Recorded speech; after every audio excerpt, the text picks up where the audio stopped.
tu es OK? OK. Donc Aurélie, la longueur des contenus, qu'est-ce que tu en penses? Hem, Comment décider, machin, la longueur, tout ça, je te laisse la main là-dessus parce que si c'est moi qui rentre là-dedans, on en a pour 3 quarts d'heure. Mais concernant c'est trop long, machin, nin bah, en fait, en vrai, hein, les contenus longs seront lus par ceux à qui tu parles. Je m'explique. En fait, il y a pas 100 des personnes qui kiffent lire, on est d'accord. Par contre, dans les gens à qui tu parles, ceux qui ont vraiment envie de t'entendre toi, André, leur parler de ce qu'ils vivent et d'avoir ton point de vue à toi et de voilà, bah, ils vont prendre le temps et par prendre le temps, j'entends, bah, soit ils vont tomber sur ton post et ils vont le lire de suite, ce qui peut se passer, dans la plupart des cas, soit, je suis pas mal team ça, tu vois? Très souvent, genre, quand je suis sur les réseaux le matin, enfin les premiers contenus que je vais voir le matin, j'ai pas forcément le focus, le temps et l'énergie. Bah, tu peux enregistrer la publication et y revenir plus tard. C'est quelque chose que je fais assez souvent et au-delà de ça, je vais te poser une question toute con qui est même pas une question piège, hein, mais regarde, aujourd'hui, tu es avec nous. Donc je suppose, tu es avec nous, ici, mais tu es avec nous dans le groupe.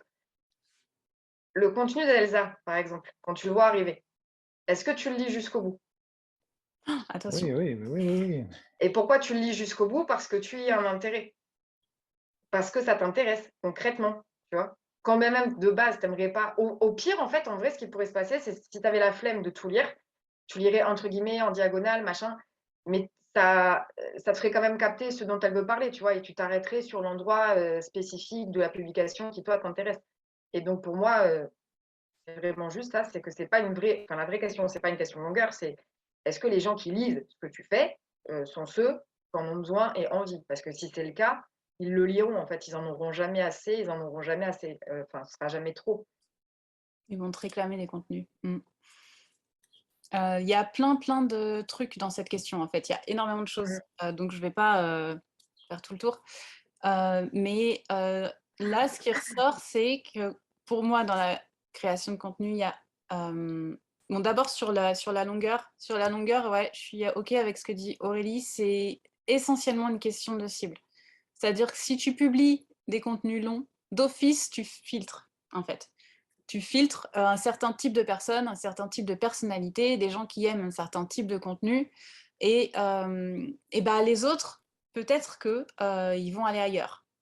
Et bah, si tu as assez de monde, c'est pas grave, en fait. C'est-à-dire que si toi, ton kiff, c'est d'écrire des longs textes et que tu adores ça et que c'est comme ça que tu t'exprimes, pourquoi se f contraindre à faire autrement et à être quelqu'un d'autre, quelque part? Et à t'exprimer d'une manière qui ne te correspond pas, alors que tu peux trouver des personnes qui correspondent à ces contenus-là. Donc c'est un peu là l'équilibre à trouver entre oui, d'accord, je fais en sorte d'être visible et de m'adapter à l'autre, mais en même temps, je vais quand même m'exprimer telle que je suis et il y aura des gens pour accueillir ça. Il y a suffisamment de monde, il y a des millions de gens. Souvent on a peur de pas avoir assez de monde. En fait, le problème, c'est pas, qu'il y ait assez de monde pour consommer ton contenu. Le problème, c'est que ton contenu, il transpire quelque chose d'assez fort pour que les gens restent. Enfin, et puis il y a 1000 choses à répondre sur ça et du coup, globalement, ce que je voulais dire, c'est, là, on sent bien que, dans la création de contenu, il y a le truc qui ressort, c'est toutes nos peurs, quoi. Il y a toutes nos peurs dans la relation à l'autre qui ressurgissent et c'est pour ça que je trouve qu'on prend le problème à l'envers en général. Quand on commence à vouloir créer du contenu, souvent on commence avec une volonté de vendre, une volonté commerciale avec j'ai un produit, on va aller consommer des blogs, des formations, des machins qui nous expliquent comment faire du marketing dans nos contenus et tout ça. Et du coup, on est dans cette dimension-là. Sauf que ça ne se résume pas à ça. Ça ne se résume pas à ça parce que quand j'écris un post sur Facebook et que mon profil est public, j'ai des millions de lecteurs potentiels. Alors certes, il ne va pas y avoir des millions de gens qui lisent dans les faits, mais en fait, ça m'ouvre sur un espace juste énorme d'expression. Donc forcément, ça peut faire remonter des peurs. Tout le monde peut lire, n'importe qui. Je ne sais pas qui lit, je n'ai pas la personne en face, je n'ai pas de visibilité sur ses réactions. Je ne sais pas à qui elle peut, pas à qui elle peut partager. Il y a énormément d'inconnus. Ça trouble notre façon de communiquer en naturel parce qu'on n'a pas le non-verbal. Des fois, on n'a pas de retour pendant des mois et puis on se rend compte que les gens lisaient. des mois plus tard, mais on n'a eu aucun retour et c'est pas forcément très naturel comme échange. Donc forcément, ça va faire remonter plein de choses qui ne remontent pas dans d'autres contextes. Donc, pour moi, la création de contenu, ça va bien, bien au-delà de juste aller balancer des trucs commerciaux et aller faire du marketing. C'est qu'on est obligé, entre guillemets, obligé, pour travailler sa création de contenu, d'aller travailler sur soi et sur sa relation à l'autre. Est-ce que ça vous parle, ça? Ah, Annick, tu levais la main. Je t'en prie. Oui, ben c'est ça, c'est quand même intéressant, là, parce qu'en fait, tu sais, comme tu expliquais, on va en parler longtemps parce que dans le fond, c'est ce qu'on aime faire, tu sais. Donc c'est logique qu'on en écrirait beaucoup. Mais tu sais, dans une communication ordinaire, ben l'autre réagit. Puis là, on continue, puis souvent, c'est la réaction qui nous guide vers c'est de quoi qu'on va lui parler. Tu sais, c'est comme c'est l'autre en même temps qui nous dirige dans la conversation. Tandis que là, le texte, ben c'est pour ça, moi, tu sais, je m'éclate de plusieurs directions parce que je peux prendre ça de plein de points de vue, puis selon la personne à qui je parle, ben elle a certains intérêts plus que d'autres, donc la conversation va se diriger là, mais dans un écrit, on peut pas, tu sais, que c'est juste moi qui écris, on peut pas vraiment avoir cette guidance-là par rapport à l'autre. Donc, ça change un peu notre manière de communiquer, en fait, là. Tu sais, ça fait comme at large, puis c'est moi qu'il faut que je choisisse mon point de vue, tu sais. C'est le genre de choses que je suis habituée de m'adapter, tu sais. Donc, Oui. mon cerveau, il n'a pas l'habitude de se dire je vais comme m'arrêter de faire semblant que je suis quelqu'un d'autre. C'est super Je intéressant m'en dirais ce que tu juste. dis là. C'est super intéressant parce que, ouais, en fait, c'est un peu comme tout. Je vois toujours le côté noir, le côté blanc, les deux facettes de la pièce. Et là, c'est ça. C'est à la fois, on n'a pas les retours directs de l'autre en non-verbal pour savoir comment s'adapter dans la communication, sur quoi rebondir et est-ce que ça passe pas. Des fois, on s'arrête au milieu d'une phrase parce qu'on sent que ça passe pas chez l'autre et on passe à autre chose. Là, on peut pas. Là, Ouais, on va au exact. bout de notre sujet, même si l'autre, il veut pas entendre ce qu'on dit. Donc ça, c'est le côté un peu compliqué qui trouble la communication. D'un autre côté, on se retrouve un peu face à nous-mêmes et on se retrouve à ne plus être dans la suradaptation par rapport à l'autre. Ou alors, notre suradaptation devient absolument évidente parce que les contenus, et ça va transpirer ça. Donc, c'est génial, en fait. C'est génial parce que ça nous pousse dans nos retranchements pour aller exprimer qui on est. En tout cas, c'est ma vision de la création de contenu. Mais vous parlez à quelqu'un qui est sorti de la dépression avec ça. Donc, c'est un peu extrême, mais de ça, on peut retirer des choses quand même. Si on couple le fait d'arriver à toucher l'autre commercialement et le fait d'arriver à soit développer une expression qui nous permet d'être plus confiant, parce que c'est pas seulement dans la posture de vente, mais dans sa posture de tous les jours, avec son entourage, en soirée, dans n'importe quel contexte, être plus confiant, être plus affirmé, parce qu'on n'a pas besoin d'aller chercher la réaction de l'autre pour savoir comment nous, on va se positionner, et ben là, on a tout gagné. Parce que du coup, il y a des choses c'est comme un gros puzzle qui s'ajuste, et les choses s'ajustent personnellement, les choses s'ajustent professionnellement, parce qu'on n'a plus besoin toujours de se raccrocher aux branches pour faire les choses. Et là, le vide sidéral qu'on a au début quand on crée du contenu, parce qu'après, on commence à avoir des retours et tout, mais au début, on crée du contenu, on est tout seul. Il y a un gros vide en face de réaction, il faut vraiment mettre le boost pour que ça vienne, et on est vraiment tout seul dans notre truc. Et ben, ça permet de poser des bases de confiance qui sont super précieuses. Et si on le voit comme ça, déjà, c'est beaucoup plus motivant que de se dire, OK, je suis tout seul. Oui, ben en même temps, j'ai comme eu l'idée, puis là, j'ai profité du petit temps d'arrêt pour reprendre, là, mais ouais, là, tu parlais de combler un peu les vides, ouais, ben c'est ça, c'est sûr que tu sais, parce que le but aussi, c'était d'exposer peut-être certaines parties de qui on est qu'on n'a pas l'habitude d'exposer. Donc, ceux qui ont accès à ça, souvent, c'est ceux qui sont les personnes les plus proches de nous. Donc, c'est clair qu'il y a un grand espace, là. Donc, c'est un, tu sais, dans le fond, c'est comme tu dis, là, plusieurs branches, mais là, c'est sûr qu'il va se combler après, mais en même temps, des fois, c'est de l'information qu'il y en a. Il faut quasiment l'expliquer, là, parce que des fois, tu sais, moi, je sais qu'il y a des trucs énergétiques ou des ressentis que les gens, ils sont pas nécessairement là-dedans. Donc, je rentre dans un univers carrément parallèle, là, parce que c'est... Ça demande d'assumer énormément de choses. Il y a Jerry qui nous dit, ça me Ouais. parle énormément ce que tu as dit sur travailler sur soi. J'ai très peur d'être rejetée, ridiculisée, violentée simplement pour avoir partagé mes idées. Et ce sont des choses que j'ai internalisées dans le passé. On voit à quel point ça va chercher profondément quand même, juste de publier du contenu. C'est pas du tout un truc de surface et anecdotique, hein. Et je partage totalement ce que tu dis, Jerry. C'est des choses aussi que j'ai dû travailler pour arriver maintenant, comme dit Annick, à me dire bah, je vais publier sur des choses qui sont pas forcément partagées par mon entourage, qui sont pas comprises, qui vont peut-être créer un cataclysme chez mes parents ou mon frère ou ma sœur. Et en fait, parce que il y a cette autorisation à prendre, à s'exprimer pleinement, qui pour Ben, en certains fait, super. souvent, c'est que ça le, tu sais, ça a le rapport aussi avec notre base, là, dans le fond, comme tu dis, on va où nous, tu sais, en l'écrivant, on va où nous, ça va nous chercher, parce qu'en fait, c'est aussi une façon de, notre point central, dans le fond, c'est aussi où on sait que notre source, elle est.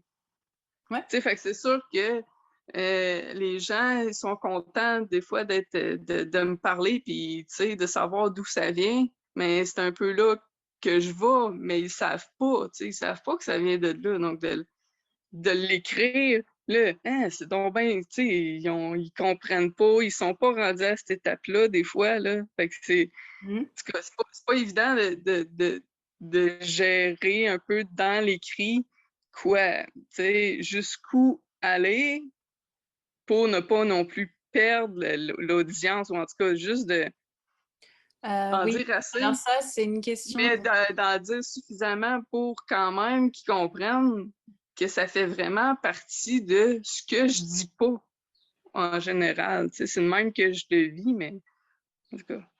Il y a une question de timing. Alors, si je comprends bien ce que tu dis, il y a une question de timing aussi, c'est-à-dire que quand tu commences à créer une audience, il y a beaucoup plus d'adaptations à faire pour que l'audience comprenne ce que tu dis, parce que va falloir qu'ils entrent dans ton univers, tu vois. Et du coup, il y a certaines choses qui vont pas être compréhensibles. Mais par contre, quand tu commences à avoir des gens qui te suivent, qui voient ton évolution, il y a certaines choses qui vont un peu être induites dans ce que tu dis. Tu vas pouvoir commencer à faire des petits sous-entendus, à avoir un univers plus riche. Et c'est quelque chose qui se fait avec le temps, je trouve, tout ça. Et d'arriver à libérer la parole et à aller expliquer d'où viennent les choses. Ça se fait un peu avec le temps, ça se fait avec la répétition aussi dans les contenus. Moi, très régulièrement, je vais aller répéter mon histoire, je vais aller répéter ce qui s'est passé pour moi, je vais aller répéter comment j'ai vécu les choses. Et même, je ne le fais pas assez parce qu'il y a trop d'idées, donc, mais je devrais le faire plus. Donc, dites-moi de temps en temps, répète, vas-y. Est-ce qu'on écoute Anne-Céline sur son expérience?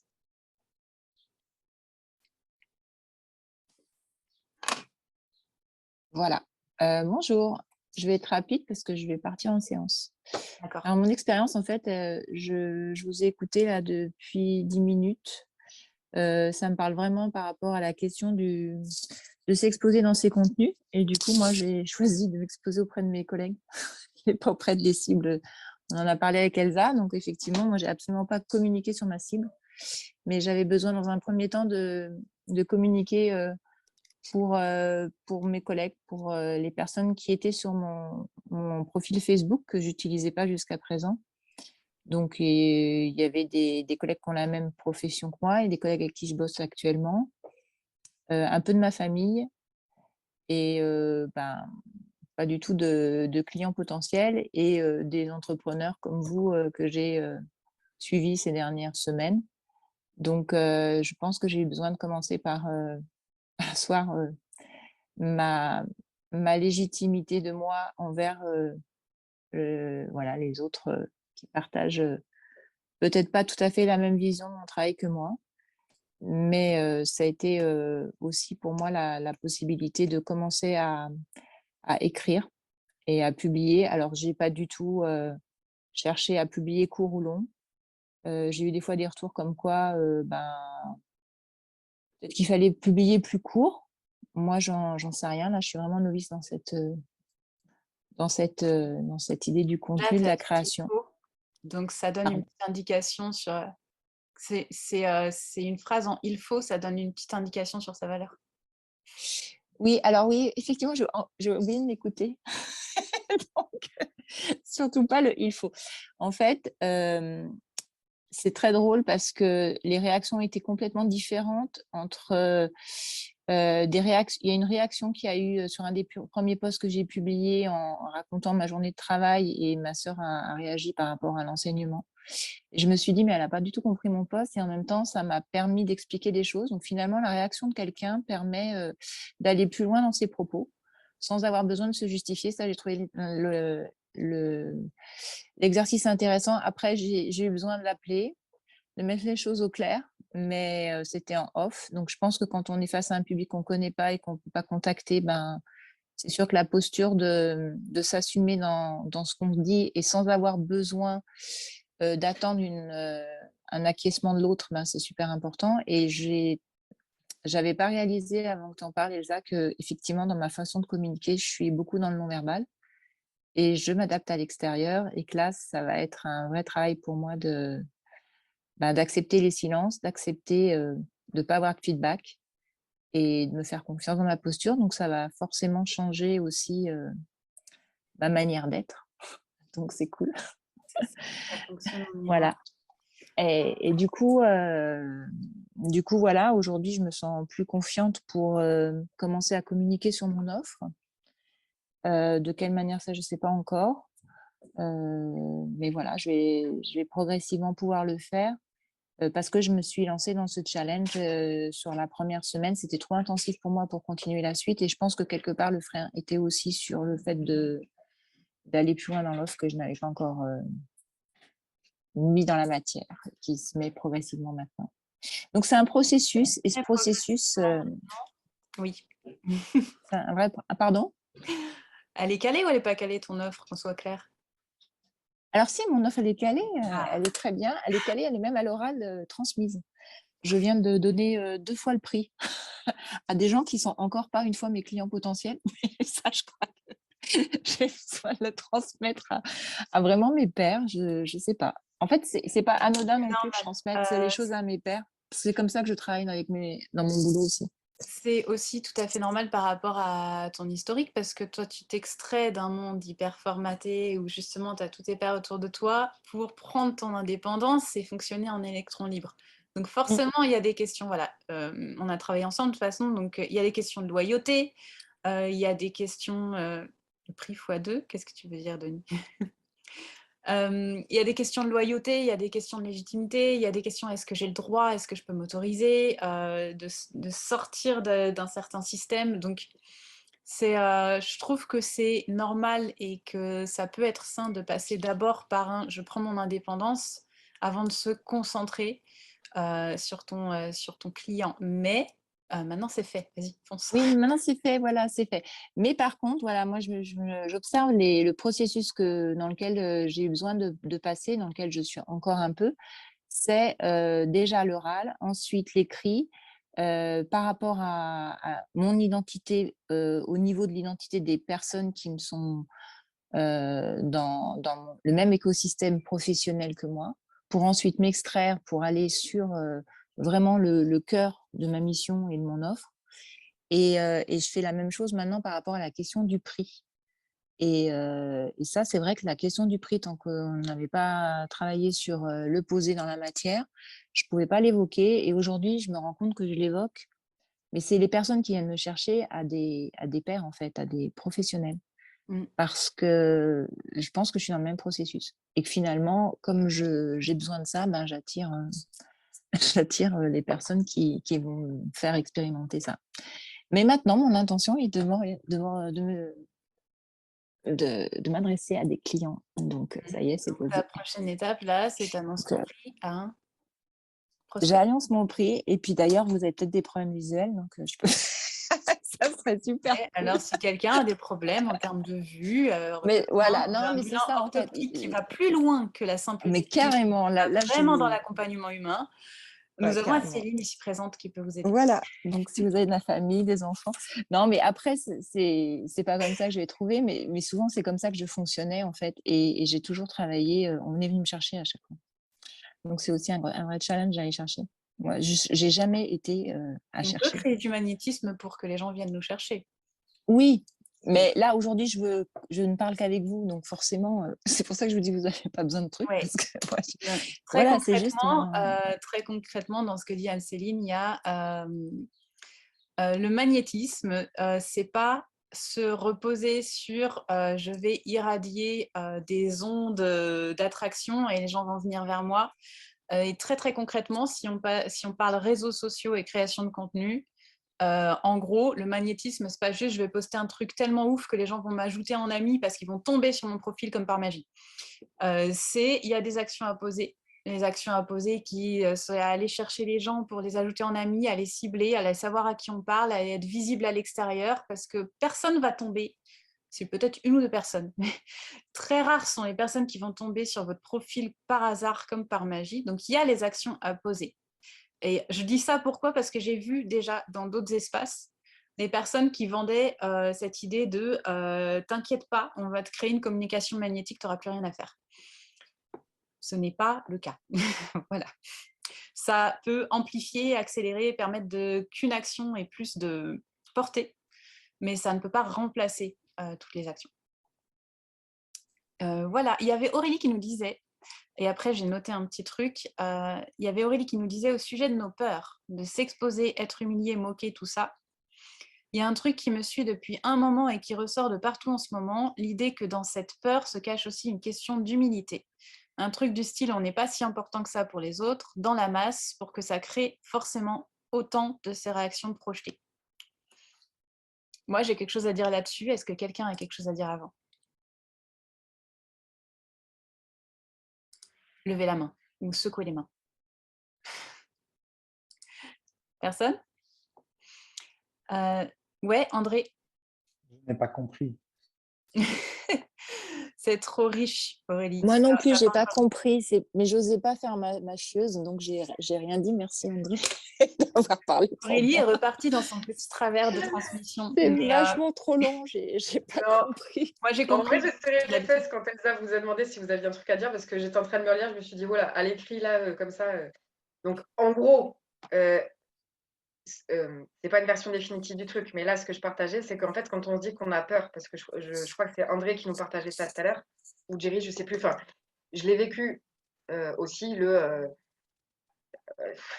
tu flippes à l'intérieur et tu te liquéfies à l'intérieur à la simple idée d'aller porter ton message et ta voix, parce que bah, tu as juste peur, en fait, qu'on débarque avec des gros cailloux et qu'on se moque de toi et que tu n'aies plus qu'une seule envie, c'est de retourner sous ta couette et que plus jamais personne au monde ne te voit pour que plus jamais on se moque de toi. Mais en fait, là-dedans, il y a l'idée que quand on parle, c'est pas comme si 100% des gens, de toute façon, allaient s'intéresser à ce qu'on dit. Dans les gens qui vont s'intéresser à ce qu'on dit, il n'y en a pas 100% qui vont accorder suffisamment d'importance à ce qu'on dit pour avoir une réaction là-dessus. Et dans ceux qui vont avoir une réaction, nous, on vise ceux à qui on parle. Les autres, en fait, en vrai, balèque, j'ai envie de dire. Donc, la question d'humilité, c'est une question de dire que c'est nous qui nous pétrifions de peur à l'intérieur à base de « Ah, je vais faire un live, au secours, le monde va s'arrêter de tourner !» En fait, tu as 3 personnes qui te regardent quand tu fais ton live et potentiellement 50 qui vont le regarder en replay. Voilà, c'est tout. Enfin, je veux dire, concrètement, dans la masse de ce qui se passe sur les réseaux de Facebook, il y a plein de gens qui vont juste pas nous voir, jamais nous entendre parler et jamais, voilà, on est pétrifiés nous. Mais à l'échelle du tout dans lequel on est, il y en a plein qui juste n'ont rien à secouer de nous et qui ne nous verront jamais et que tout va bien en fait. Parce Moi, je ne verrais pas ça dans ce sens-là. C'est pour ça voilà, qu'aller à l'oral. Parce que j'ai un grand trip en ce moment qui est de revenir au fonctionnement tribal. C'est vrai que tu as vu ma vidéo là-dessus. Et j'en ai parlé à Anne-Céline aussi. C'est-à-dire que là, mon grand truc en ce moment, donc que je vais répéter souvent, c'est que la création de contenu, c'est de la transmission de connaissances et d'expériences. Et en gros, quand on va, par exemple,